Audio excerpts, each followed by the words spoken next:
After 3 nights of airstrikes in Libya, here's the picture as we go to air. Opposition forces have a new lease on life. Their rebellion has been rescued from collapse and the country's dictator has not been seen since the start of the Allied bombing. Colonel Gaddafi's compound in Tripoli has been attacked, as well as his command and control centres around the country. In the east, a government advance on the opposition-held city of Benghazi has been halted, giving the rebels much-needed momentum. But so far, they've failed to capitalise, raising fears the conflict could drag on indefinitely. Foreign Affairs editor Peter Cave reports from Tobruk. For a third night, anti-aircraft fire arcs into the sky over Tripoli. 2 naval bases near the capital were hit by coalition strikes, along with 2 air bases, one of them near Colonel Gaddafi's hometown of Sirte. The dictator himself has not been seen since shortly after the bombing began.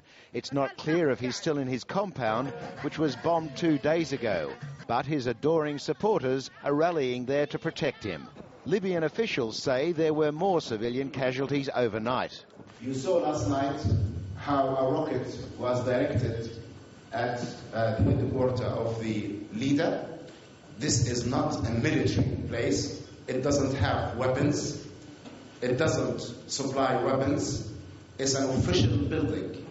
The United States says coalition forces are not trying to kill Gaddafi or siding with the rebels. Our mandate, again, our mission is to protect civilians from attack by the regime ground forces.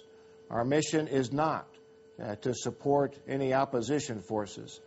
Here in the rebel-controlled east, the initial optimism that they could quickly push through and take Tripoli has had a reality check.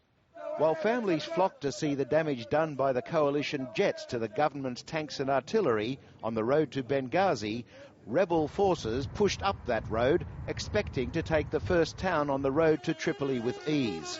But it soon became clear that the jets have not entirely taken away the regime's ability to fight back. A tank round whistles past, fired by government troops. There was chaos and panic as the militia turned and fled. Some were killed and many were injured, and eventually the rebel attack was repulsed on this day.